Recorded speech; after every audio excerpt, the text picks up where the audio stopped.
For those of you who have been in flight simulation for as long as I have, you'll probably know it's the golden age of flight simulation right now, with a myriad of periphery equipment available to suit almost every enthusiast's dream. From the return of force feedback joysticks by companies like Moza, and also soon Wind Control and others, to any number of programmable flight computers and surface control systems. It seems the world's your oyster in the home cockpit department. Among the big ticket items designed to send your flight simulation experience to full immersion is VR. It's a rapidly evolving technology with a number of key players in the market vying for your dollars, from Apple to Vario.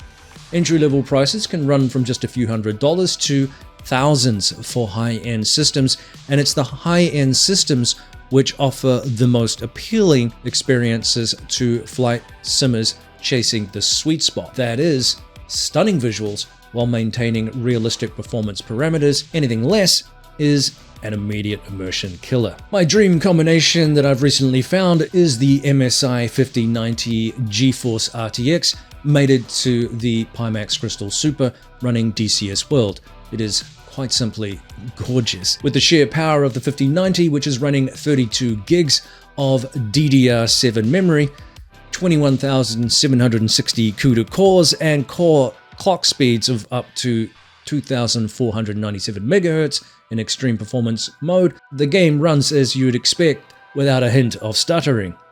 In addition to the raw power, the latest trickery NVIDIA has pumped into AI technology and DLSS means visual clarity bonuses across the board. This affects the game positively in terms of frame rates and other visual artifact polish, which even my 4090 had trouble previously cleanly rendering with such high demands on the system while running in VR.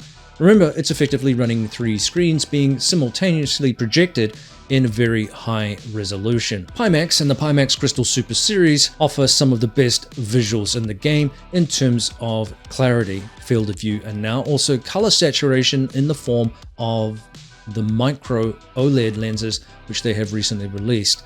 It's this latter visual engine I want to focus on for this video because it simply squashes any prior VR experiences I've had across their range of products. As I said previously, it's gorgeous and utterly enthralling as a visual experience in VR. DCS under these lenses has never looked so good, in my opinion. One of the reasons for this is the vividness of the colors, particularly the black, which I suspect helps with contrasting. Clouds, for example, simply pop much more, especially under lighting conditions where heavy cloud layers are present covering the terrain and there is bright light from above. Blacks and grays appear less washed out. And this is also true within the cockpit too, where black appears darker and more natural, but without being washed out as I described. Night flying now becomes less of a complete suspension of disbelief to something that is akin to what one might really experience in that environment, especially in a fighter pilot cockpit scenario. This vividness seems to have an influence across the board regarding shadows and contrast, which again provides a much more lifelike experience. Now, despite the richness, there isn't a compromise on performance to achieve this level of visual fidelity. That is, obvious reductions in frame rates or other tweaking. Part of the key in all of this is the tech behind the lenses themselves, which I won't dive into in this particular episodes, but I will refer you to some other links below and how these lenses differ from some of the other lenses out there and the other products that Pimax is offering within that crystal range. Now, another factor here is Eagle Dynamics moving to Vulkan API in the very near future, something fans of the game have been hoping for. Therefore, the potential for improved interface between the game engine and modern hardware is much more real. While it's generally been acknowledged that overall performance boost won't be represented in massive increments, any boost for a broad player base is going to be beneficial for the franchise. Flight simulation is notoriously resource hungry, with large environments and hundreds of objects needing to be rendered and created within the game, including very high fidelity and complex aircraft with fluid physics attached to their behavior. Computational power is paramount for immersion. Toss in the VR element and the equation sets increase significantly. On that basis, and as the game stands in its current form, I've been thoroughly impressed with what Pimax is offering as a solution to this visual extravaganza demand that we expect with these micro-OLED lenses. The team are continually moving the capacity of their in-house software to improve visual performance, tweakability, and interface with games like DCS World. Now, while all this is fantastic news, and I can't deny the impressiveness of the experience, it's impossible to ignore a very big fly in the ointment, not so much with the Pimax products, but the GPU tech in particular, which has spread its fly parts across the tech industry, and that is price point. While most tactile equipment in flight simulation remains relatively affordable, there is a big juxtaposition between that tech and the high-end VR and GPU prices.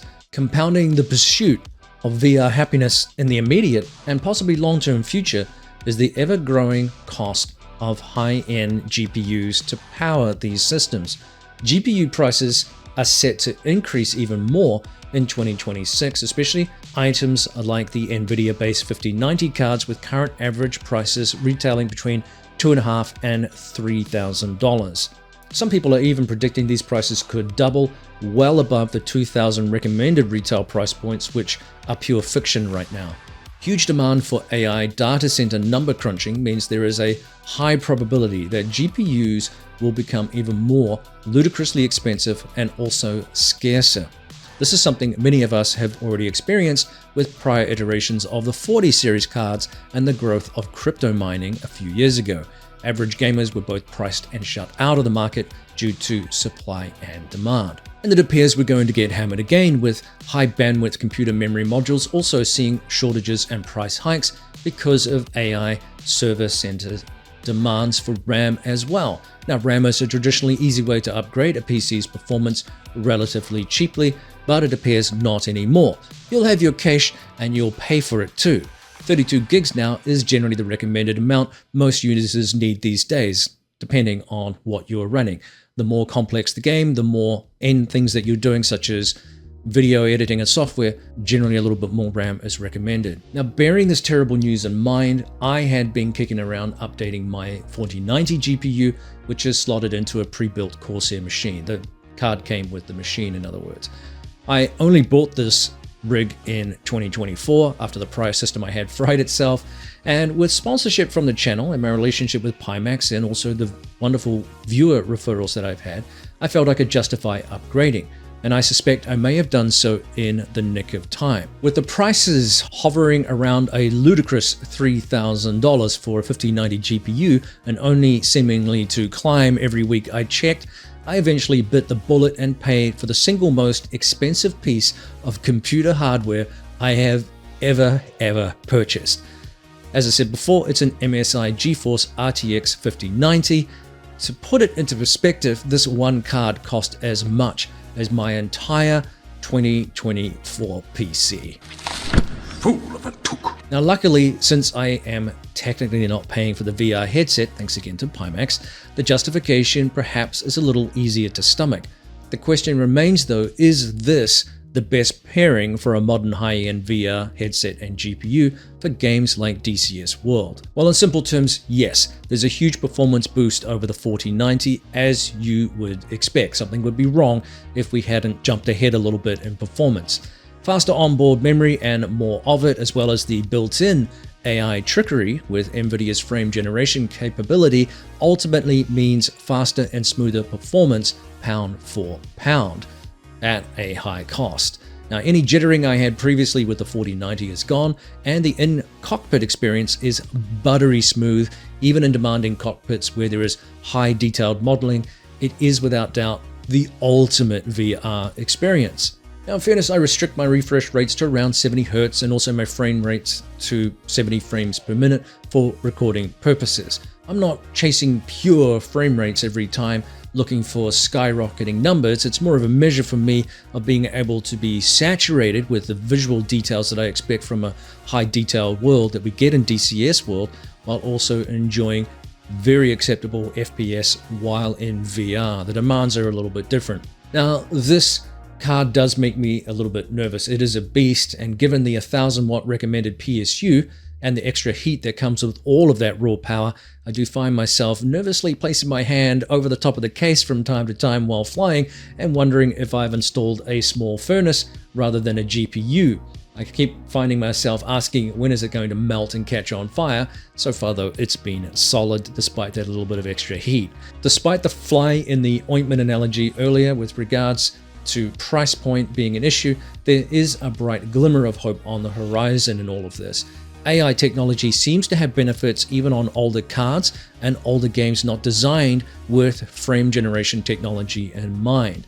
This may assist some of you running less beefy cards, especially as Nvidia continues to eke out more performance in the DLSS software, allowing for greater scalability and thus some performance gains. So this may extend the life of excellent cards in prior series such as the 40 series cards, and also means the more accessible and affordable 50 series cards are potentially a viable option, again in terms of providing performance, especially as I mentioned before, Eagle Dynamics modernizes their proprietary game engine to better interface with modern hardware. The bottom line is that this Pimax Micro-OLED combined with the 5090 GPU as a combo is simply the most amazing experience I've ever had in DCS World and in VR. While the price point is a little horrific, the enjoyment for me is worth it. And that's the catch in terms of what anything is worth these days. We've seen car prices go up, we've seen generally the cost of living going up, and there may be some relief in terms of tariffs. How long that will be before it catches up is a little bit of a guessing game. Now this card may not be worth $3,000, but again, that's the point. That's what I was willing to pay to support the hobby I enjoy and immerse myself in VR and also the video rendering, video editing. This has also seen a major boost in performance for me. So again, it makes economic sense for me to invest in this. This may not be the best investment for an average gamer who's not doing those things. Let me know what your experiences are in the comments section below, and if you're using VR and what combination of hardware and software perhaps that you're using that has allowed you to enjoy DCS World. We'll see you next time on the DCS SitRep and other videos like this reviewing technology on the channel. Cheers.